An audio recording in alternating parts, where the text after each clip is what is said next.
Bite inshuti zanjye, nizere ko mumeze neza nk'uko mpora mbibifuriza. Nitwa Christine Nyirahimana ku bantu bashyashya. Iyi ni The Happy Blessed Family Rwanda. Ubwo rero uyu munsi tugiye gutekana ibiryo biri spesiyare by'imvange birimo intungamubiri nyinshi. Ebana, nubigerageza ndakubwiye simbizi. Turateka umwungu, tuze gushyiramo ibirayi, tuze gushyiramo kandi ibitunguru na poivro, izi poivro, ibitunguru bibiri uko njye nkunda ibitunguru cyane. Turaza gushyiramo n'ishu, igice cy'ishu. Noneho turaza gushyiranamo n'ibishyimbo. Muribuka igihe nakoraga isuku muri deep freezer cyangwa muri freezer, ibishyimbo naberetse ndabiteka nkabishyira mu isashi nk'uku, nkabishyira muri freezer. Aho biranyorohera iyo ngiye guteka. Ndaza gushyiramo n'igice cya epinari. Izi nizo naguze muri superstore. Superstore wazibona muri za maxi, ndibaza zibamo. Amavuta turi bukoreshe ni canola oil, ariko nayashyize muri iri cupa. Turaza gushyiramo n'umunyu, turaza gushyiramo garlic, black pepper, herbs, curry powder igira ishire, ariko nzayigura ukwezi gutaha. Ndaza gushyiramo garlic, n'inyanya zo mu bikopo. Ufite imbisi nyine bwo nizo wakoresha, na sauce tomate. Rero ubwo turahera ku mavuta. Safuriya yacu yashyushye, murabona ko n'amavuta ahise ashya.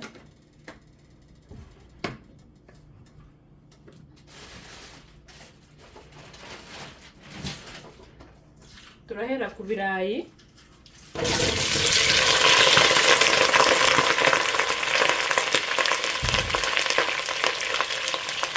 Ufite na karoti wazishyiramo, ariko njye nasanze ntazo mfite. Turabanza tubikarange. Turagushyiramo za brokoli, ugashyiramo za shufureri.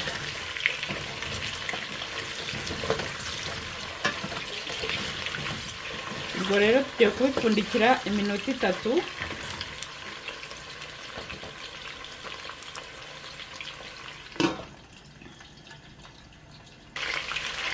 Murabona ko ibirayi byacu byahinduye ikurere.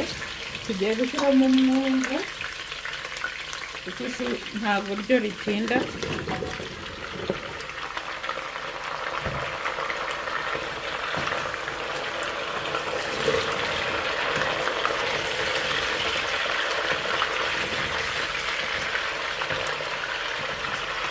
Nabyo tugiye kubikaranga iminota 5.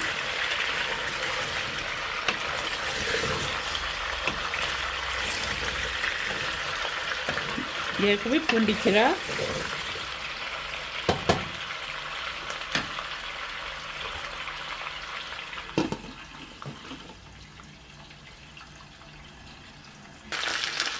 Aha niho tugiye gushyiramo ishu.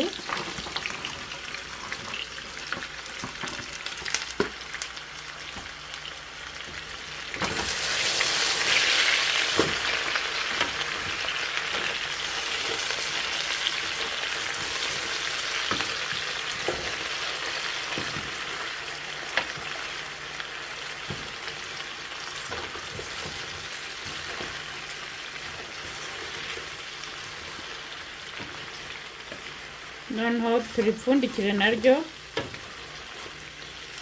iyindi minota 5.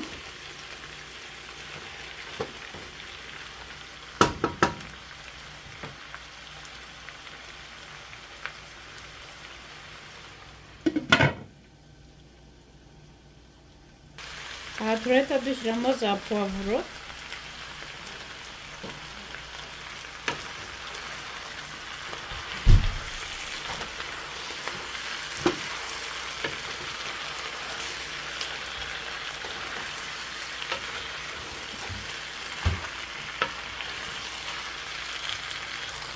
turahita dushyiramo ibitunguru,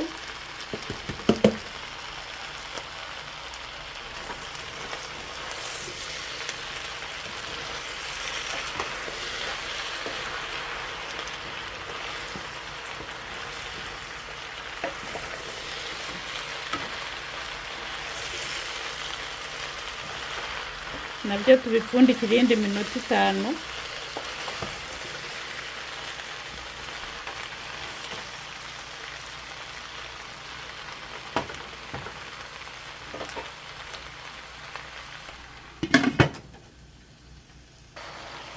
So tugiye gushyiramo magi 4,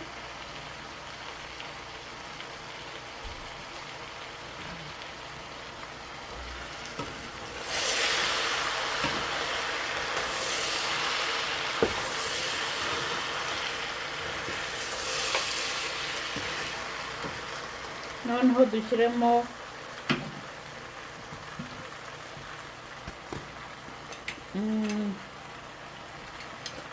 garlic, ibiyiko njye nkoresha 3, aka kamamiro ni nk'aho ari ikiyiko.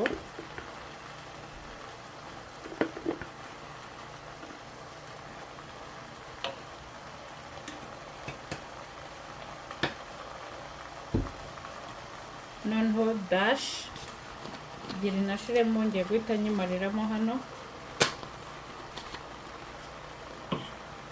Ariko ibirungo byose mfite utabifite ntibyakubuza guteka ibi biryo, wakoresha ibyo ufite.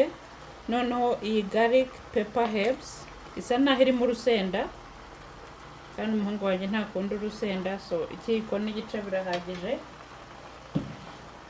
Turashyiramo akunyu gakeya,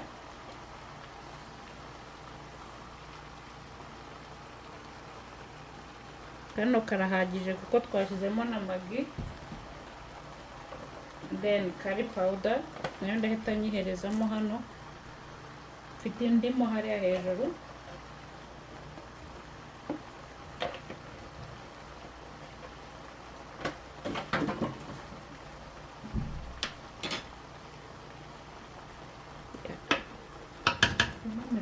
mu isafuriya madamu.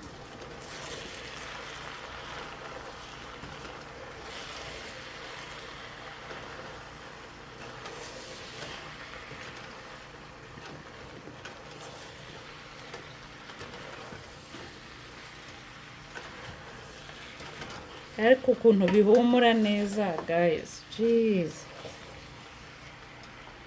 Noneho ubu tugiye guhita dushyiramo inyanya hano hagati.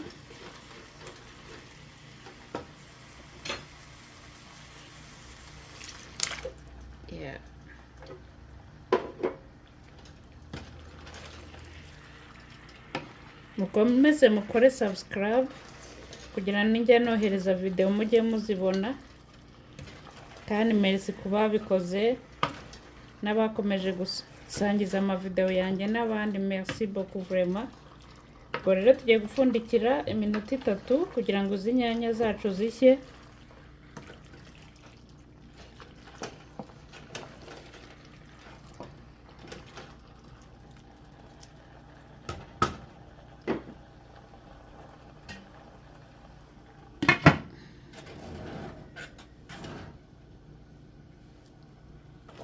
Mwanya tugitetse inyanya, ngiye guhita nshyiramo na za epinari igice.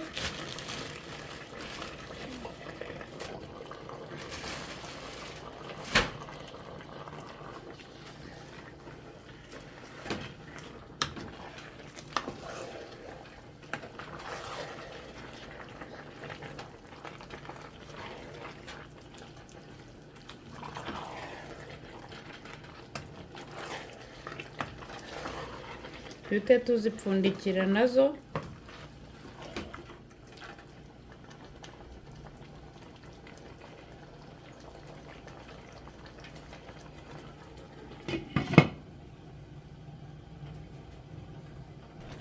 Aha rero tugiye gushyiramo sauce tomate cyangwa se tomato paste, ibiyiko 2 ko twashyizemo inyanya.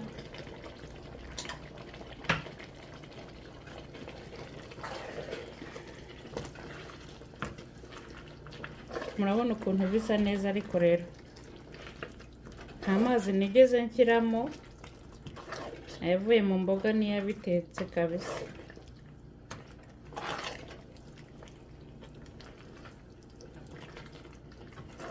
So tugiye kureka iyi sosi tomate ishye.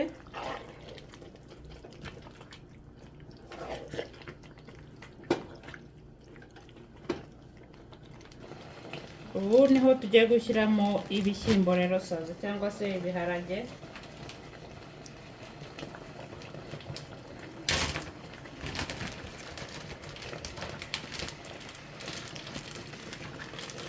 Tukaba dutetse imvange yujuje intungamubiri kabisa.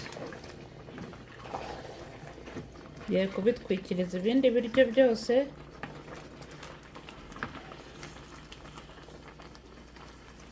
Ubundi mbipfundikira.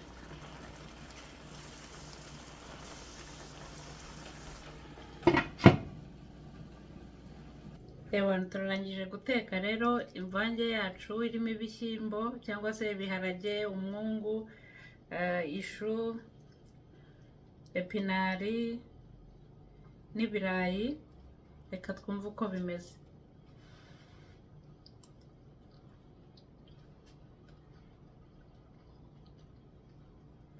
Nibiharajye nayo nibagiwe. Biraryoshye. Wow, reka nkomeze ninjoyinge ibiryo cyangwa se ndyoherwe nabyo. Ya mwarimu uri hafi ngo dusangire. Nta kundi, ubwo umunsi umwe tuzasangira ntawamenya. Sawa rero, mukomeze mukore subscribe, share, comment. Mwamara bakunda kandi nanjye ndabakunda. Bye guys.